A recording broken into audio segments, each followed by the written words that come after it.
Good morning. My name is Carol Rosen. In 1974, after being a sixth grade school teacher, I was introduced to the late Dr. Wernher von Braun in the U.S., the father of rocketry.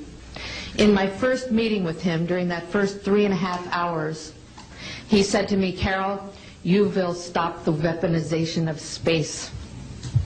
And I said, teachers don't stop until June. He said, "No, you have to understand, this is February.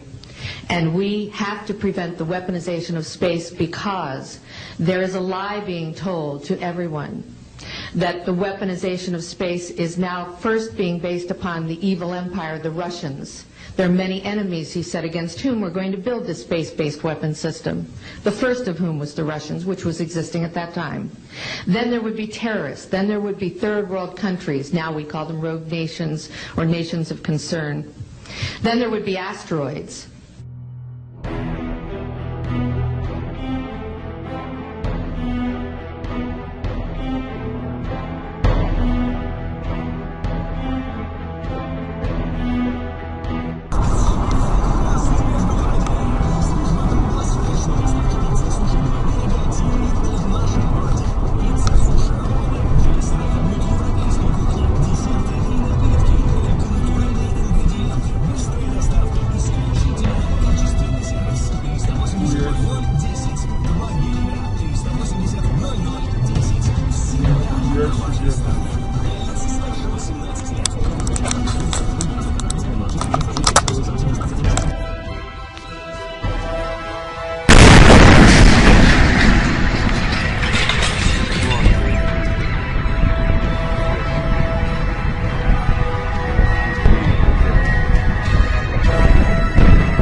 A few minutes ago, the United States ambassadors to every country in the world told the leaders of those nations what I'm about to tell you.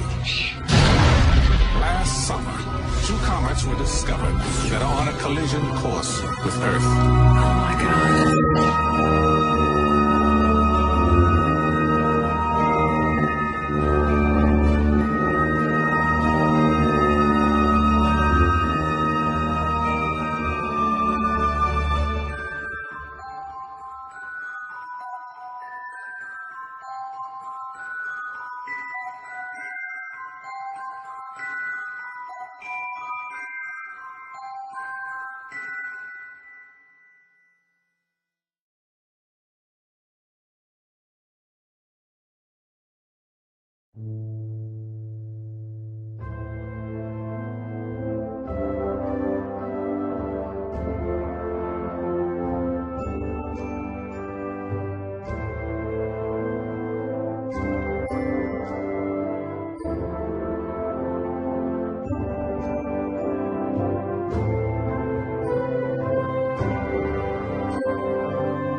Morrises are experts in non-lethal weapons technology. They are consultants to the Defense Department, CIA, NSA, and world-renowned think tanks.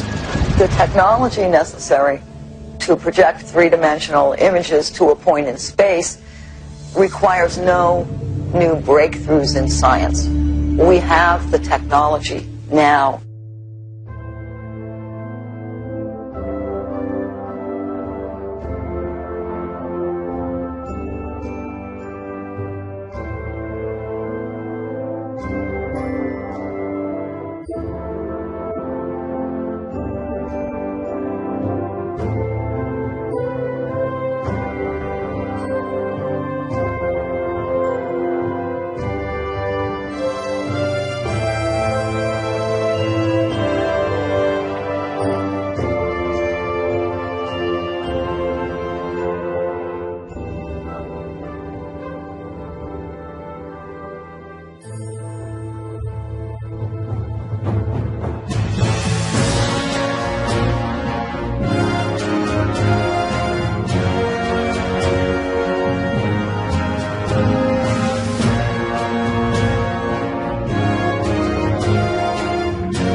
When I was a corporate manager of Fairchild Industries in 1974 through 77, I met the late Dr. Wernher von Braun in early 74. At that time, von Braun was dying of cancer, but he assured me that he would live a few more years in order to tell me about the game that was being played, that game being the effort to weaponize space, to control the Earth from space and space itself. The strategy that Wernher von Braun taught me was that first the Russians are going to be considered to be the enemy. In fact, when I met him in 74, they were the enemy, the identified enemy. We were told that they had killer satellites. We were told that they were coming to get us and control us, the dirty commies, that whole story. First, the Russians were the enemy against whom we're going to build space-based weapons. Then terrorists would be identified, and that was soon to follow. We heard a lot about terrorism. Then we were going to identify third world country crazies. We now call them nations of concern. But he said that would be the third enemy against whom we would be needing to build space-based weapons. And the next enemy was asteroids. Now at this point, he kind of chuckled the first time he said it. Asteroids, against asteroids we're going to build space-based weapons. So it was funny then. And the funniest one of all was against what he called aliens, extraterrestrials. That would be the final card. And over and over and over during the 4 years that I knew him and was giving his speeches for him, he would bring up that last card. And remember, Carol, the last card is the alien card. We're going to have to build space-based weapons against aliens, and all of it, he said, is a lie. He didn't mention a timeline, but he said that it was going to be speeding up faster than anybody could possibly imagine, that the effort to put weapons in space was not only based on a lie, but would accelerate past the point of people even understanding it until it was already up there and too late.